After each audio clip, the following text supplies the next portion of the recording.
शुरुआत एक बहुत ही दिलचस्प और अजीब सी कल्पना से करते हैं। कैसी कल्पना? मान लीजिए एक बेहद रोमांचक क्रिकेट का मैच चल रहा है। एक टीम लक्ष्य का पीछा कर रही है और खेल बस अपने अंतिम चरण में है। अच्छा। और अचानक से अंपायर मैदान में आता है, खेल रोकता है और घोषणा करता है कि अब से छक्के मारने का नियम बदल गया है। मतलब बीच मैच में? बिल्कुल। अब छक्के पर 6 रन नहीं बल्कि सिर्फ 2 रन मिलेंगी।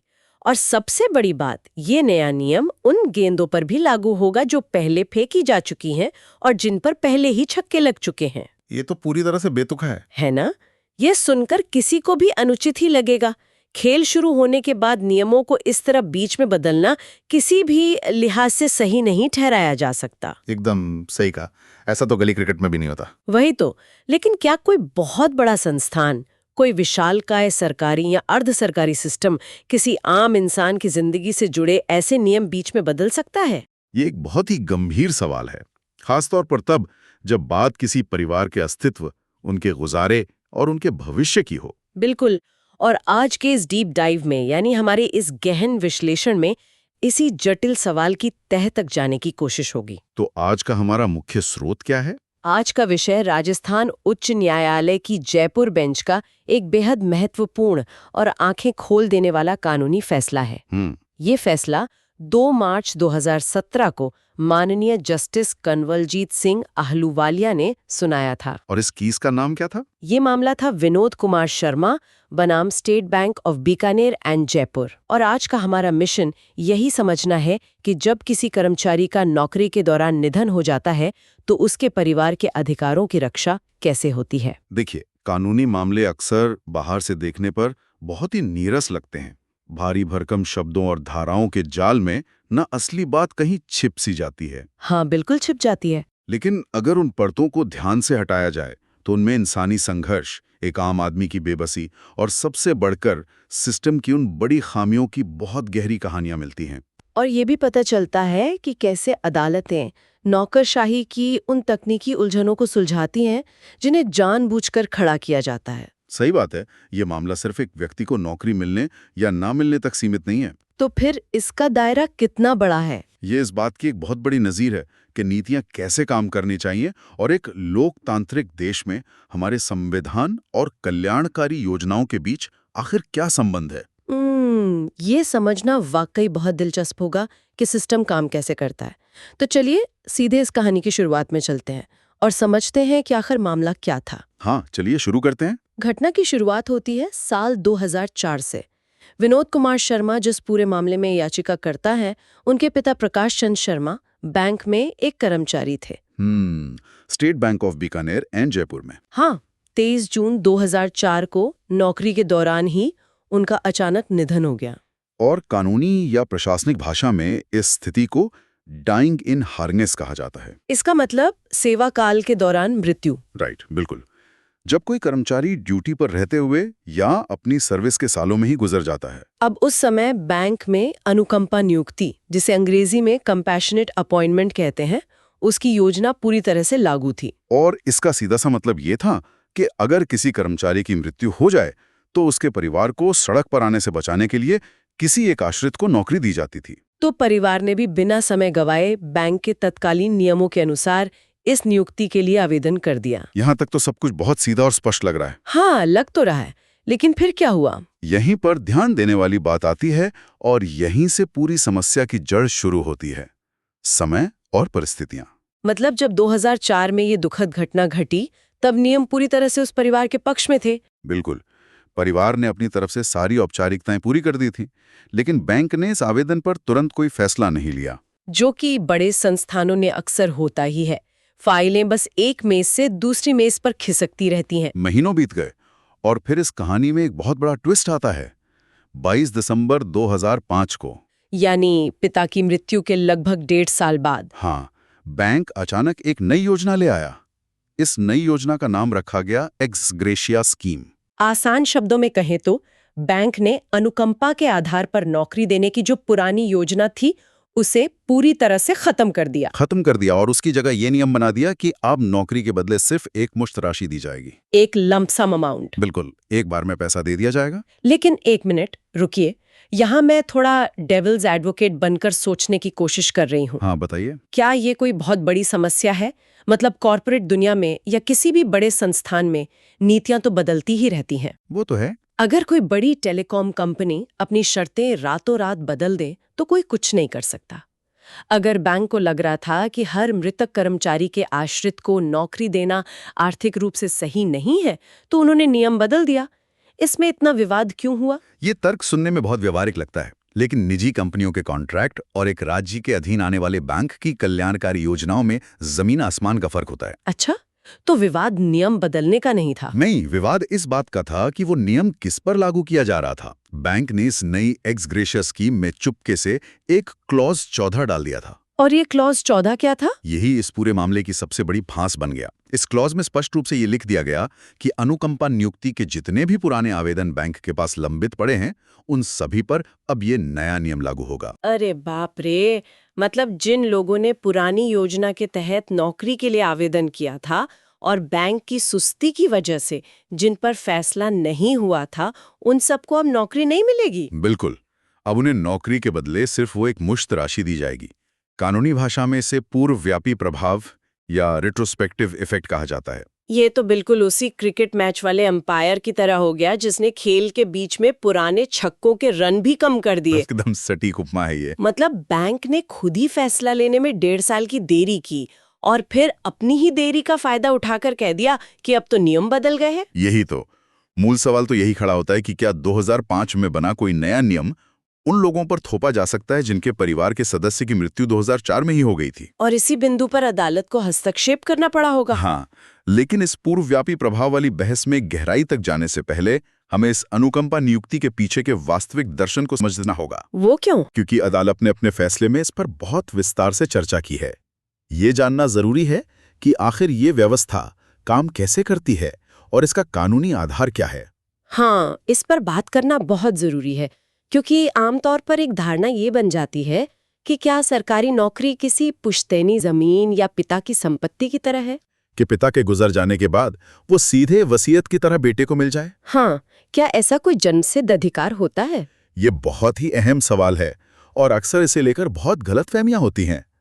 अगर कानून और संविधान के नजरिए से देखा जाए तो भारतीय संविधान के अनुच्छेद 14 और 16 के तहत देश में किसी भी सरकारी या सार्वजनिक क्षेत्र की नौकरी में सभी नागरिकों को समान अवसर मिलने चाहिए। यानी चयन का आधार पूरी तरह से योग्यता या मेरिट होना चाहिए। बिल्कुल। सिर्फ वंशावली, जाति या रिश्तेदारी के आधार पर किसी को नौकरी देना पूरी तरह से असंवैधानिक है। तो सरकारी नौकरी वाकई कोई ऐसी चीज नहीं है जिसे वसीयत के जरिए अगली पीढ़ी को सौंप दिया जाए। एकदम सही। तो अगर संविधान का अनुच्छेद 14 और 16 सबको समान अवसर देने की वकालत करता है और वंशावली के आधार पर नौकरी देने को गलत मानता है, तो फिर ये अनुकंपा नियुक्ति की व्यवस्था आखिर वजूद में आई ही क्यों? यही इसका सबसे दिलचस्प पहलू है। अनुकंपा नियुक्ति इस समान अवसर के सामान्य नियम का एक इकलौता अपवाद है। अच्छा, एक एक्सेप्शन है। हाँ, सुप्रीम कोर्ट ने 1994 के उमेश कुमार नागपाल बनाम स्टेट ऑफ हरियाणा मामले और उसके बाद 2011 के भवानी प्रसाद सोंकर मामले में इस अपवाद को बहुत ही बारीकी से समझाया है। तो इस अपवाद का उद्देश्य क्या है? इसका एकमात्र उद्देश्य परिवार को उस अचानक आए वित्तीय संकट से उभारना है जो घर के मुख्य कमाने वाले की अचानक मृत्यु से पैदा होता है। मतलब ये पूरी तरह से मानवीय आधार पर दिया जाता है ताकि परिवार भुखमरी या भारी आर्थिक तंगी का शिकार ना हो जाए। बिल्कुल। इसका मतलब ये कोई ऐसा गोल्डन टिकट नहीं है कि परिवार के किसी सदस्य की मृत्यु हुई और तुरंत किसी ऊंचे पद पर नौकरी मिल गई। नहीं, बिल्कुल नहीं। ये सिर्फ एक तात्कालिक मदद है। इसके लिए बहुत ही सख्त नियम और शर्तें होती हैं। जैसे कि क्या शर्तें? यह नियुक्ति केवल सबसे निचले पदों के लिए दी जा सकती है, जैसे कि क्लास 3 या क्लास 4 के पद, क्लर्क या चपरासी आदि। और शायद परिवार की आर्थिक स्थिति भी जांची जाती होगी। बहुत बारीकी से सरकारी प्राधिकरण या बैंक को ये जांचना होता है कि परिवार की आर्थिक स्थिति वाकई इतनी खराब है कि बिना इस नौकरी के उनका गुजारा नहीं हो सकता। मतलब अगर परिवार के पास पहले से संपत्ति है या कोई और सदस्य अच्छी नौकरी में है तो ये नियुक्ति नहीं मिलेगी। एकदम सही। ये कोई ऐसा लाभ या खैरात नहीं है जिसे बड़े पदों के लिए बस बांट दिया जाए। ये सिर्फ और सिर्फ एक तत्काल राहत है। और जब बात तत्काल राहत की आती है तो यहीं से हमारा वो मुख्य मुद्दा वापस घूम कर आता है, समय का महत्व। बिल्कुल, पुराने फैसलों का सहारा लिया। क्या पहले भी ऐसा कोई मामला आया था? हाँ, न्यायपालिका के सामने बिल्कुल ऐसा ही एक मामला पहले भी आ चुका था। ये था कैनरा बैंक बनाम एम महेश कुमार का मामला। और ये फैसला कब आया था? 2015 में। इस 2015 के फैसले का इस मौजूदा 2017 के मामले में बहुत बड़ा और सीधा प्रभाव है। जरा उस केनरा बैंक वाले मामले की कहानी भी समझ लेते हैं। वहां क्या हुआ था? वहां भी कहानी बिल्कुल ऐसी थी। 1993 में कैनरा बैंक में अनुकंपा नियुक्ति की योजना थी, लेकिन फिर 2005 में उन्होंने उसे रातों रात खत्म कर दिया और एक्स ग्रेशिया योजना ले आई। अच्छा, तो बिल्कुल विनोद कुमार शर्मा वाले मामले जैसी ही स्थिति थी। पुराना आवेदन, नया नियम। एकदम सही। और उस कैनरा बैंक मामले में सुप्रीम कोर्ट ने बहुत ही सख्त शब्दों में साफ किया कि 2005 की एक्स ग्रेशिया योजना को पुराने मामलों पर पूर्वव्यापी प्रभाव यानी रेट्रोस्पेक्टिवली लागू नहीं किया जा सकता। तो यहाँ कौन सा कानूनी सिद्धांत लागू होता है? कानून का एक बहुत ही स्थापित सिद्धांत है जिसे निहित अधिकार या वेस्टेड राइट्स कहा जाता है। तो ये निहित अधिकार इस मामले में कैसे काम करता है? क्या इसका मतलब ये है कि जिस दिन वो दुखद घटना घटी उसी दिन के नियम हमेशा के लिए लागू हो जाते हैं? बिल्कुल। इसका सीधा सा मतलब है कि अगर किसी कर्मचारी की मृत्यु नए नियम आने से पहले हुई है तो उसके परिवार का मामला सिर्फ और सिर्फ उसी नियम के तहत सुलझाया जाएगा जो मृत्यु के दिन लागू था। मतलब कोई भी नई योजना जो घटना के बाद बनी हो वो पुरानी योजना के तहत मिलने वाला अधिकार नहीं छीन सकती। सही कहा। एक और पुराना मामला है साल 2000 का जसपाल कौर केस। उसमें भी अदालत ने यही स्थापित किया था कि जो अधिकार एक बार मिल गया उसे नियम बदलकर वापस नहीं लिया जा सकता, खास तौर पर कल्याणकारी योजनाओं में। लेकिन मुझे यकीन है कि बैंक इतनी आसानी से हार मानने वाला नहीं था। कोर्ट रूम के अंदर की बहस बहुत ही जोरदार रही होगी। बहुत जोरदार। बैंक के वकील ने इस मामले को खारिज करवाने के लिए कुछ बहुत ही तीखी दलीलें पेश की। बैंक ने क्या एतराज उठाए? बैंक ने मुख्य रूप से 2 बड़े एतराज उठाए। पहला तो यह था कि याचिकाकर्ता की मां और परिवार ने खुद 2005 की नई योजना के तहत एक्स ग्रेशिया राशि के लिए आवेदन कर दिया था। अच्छा, परिवार ने खुद आवेदन कर दिया था पैसों के लिए? हाँ, और बैंक ने उस आवेदन को भी 13 फरवरी 2007 को खारिज कर दिया था। अरे, तो फिर बैंक का तर्क क्या था इसमें? बैंक का तर्क था कि जब परिवार ने 2007 में उस खारिजी वाले आदेश को चुनौती ही नहीं दी तो अब इतने सालों बाद वे अचानक जागकर अनुकंपा नियुक्ति कैसे मांग सकते हैं। और दूसरा एतराज क्या था? बैंक के वकील ने कहा कि परिवार एक ही समय में 2 विपरीत बातें कर रहा है। अंग्रेजी के मुहावरे का इस्तेमाल किया गया, blowing hot and cold in the same breath. मतलब एक तरफ पुरानी योजना से नौकरी मांग रहे हैं और दूसरी तरफ नई योजना से पैसे भी मांग रहे हैं। बैंक का कहना था कि ये नहीं हो सकता कि आप दोनों तरफ खेलें। ईमानदारी से कहूं तो एक पल के लिए ऐसा लगता है कि बैंक का ये तर्क काफी मजबूत है। अगर परिवार ने 2007 में एक्स ग्रेशिया खारिज होने पर कुछ नहीं किया तो क्या बैंक का पक्ष यहाँ भारी नहीं पड़ रहा था? बाहर से देखने पर बैंक की दलीलें बहुत ठोस लगती हैं, लेकिन जज साहब ने जिस पैनी नजर से इन दलीलों को काटा वो इस पूरे विश्लेषण का सबसे बेहतरीन हिस्सा है। अदालत ने क्या कहा? अदालत ने बैंक की इन बातों को सिरे से नकार दिया और इन्हें अत्यधिक तकनीकी आपत्तियां या हाइपर टेक्निकल ऑब्जेक्शंस करार दिया। मतलब अदालत ने देखा कि बैंक उन्हें फंसा रहा है। बिल्कुल। अदालत ने साफ देखा कि कैसे बैंक एक मजबूर परिवार को अपनी नौकरशाही की भूल भुलैया में फंसा रहा था। ये तो सच में वही बात हो गई कि चित भी मेरी और पट भी मेरी। जरा इस अमानवी रवैये को देखिए। जब परिवार ने हार मानकर सोचा कि चलो पैसे ही मिल जाएं, तो बैंक ने उन्हें भगा दिया। और जब परिवार ने थक हार कर अपनी पुरानी योजना के तहत नौकरी मांगी तो बैंक ने पल्ला झाड़ते हुए कह दिया कि अब तो नई योजना लागू हो गई है। अदालत ने इस दोहरे रवैये पर तो कड़ी फटकार लगाई होगी। बहुत कड़ी निंदा की। फैसले में बहुत स्पष्ट रूप से ये बात रखी गई कि बैंक अपनी ही बनाई गई कल्याणकारी योजनाओं के मामलों में लाभार्थियों के साथ ऐसा बर्ताव नहीं कर सकता। क्योंकि कल्याणकारी योजना का मकसद तो बेबस परिवार को सहारा देना होता है, ना कि उन्हें कानूनी दांव-पेच में फंसाकर उनका वाजिब हक मारना। कोई भी सरकारी संस्था एक हाथ से अधिकार देकर दूसरे हाथ से उसे सिर्फ तकनीकी आधार पर छीन नहीं सकती। और इस पूरी कहानी में एक ऐसी विडंबना भी है जिसे सुनकर किसी को भी हंसी के साथ साथ रोना भी आ जाए। आप किस विडंबना की बात कर रही हैं? वही 2005 की एक्स ग्रेशिया योजना जिसका बैंक इतना ढिंडोरा पीट रहा था। पता है 2014 में बैंक ने उस योजना को ही कूड़ेदान में डाल दिया। जी हाँ, ये सचमुच हैरान करने वाला है। 2005 में नौकरी बंद करके पैसे देने की योजना शुरू की और फिर 2014 में उसे भी खत्म कर दिया। और फिर वापस पुरानी अनुकंपा नियुक्ति की योजना को बहाल कर दिया। और बात यहीं खत्म नहीं होती। 2015 में इस बैंक ने अपनी खुद की एक बिल्कुल नई अनुकंपा नियुक्ति योजना भी शुरू कर दी थी। मतलब घूम फिर कर वहीं आ गए जहां से चले थे। तो अदालत ने बैंक से यही पूछा होगा कि जब आज आप खुद नौकरी दे रहे हैं तो इस परिवार को समय बीत जाने का बहाना देकर मना कैसे कर सकते हैं? बिल्कुल, बैंक के पास छिपने के लिए कोई जगह नहीं बची थी।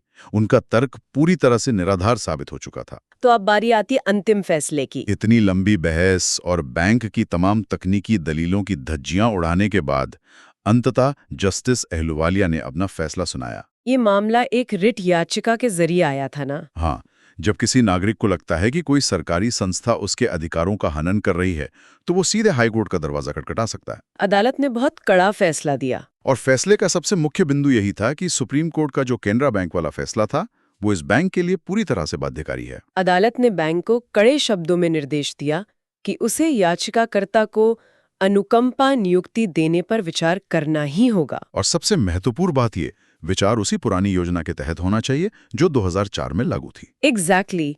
और अदालत ने मामले को खुला नहीं छोड़ा। उन्होंने बैंक को एक सख्त समय सीमा दी। कितना समय दिया गया? निर्देश दिया गया कि बैंक को इस आदेश की प्रमाणित प्रति मिलने के ठीक 3 महीने के भीतर आवश्यक कार्रवाई करनी होगी।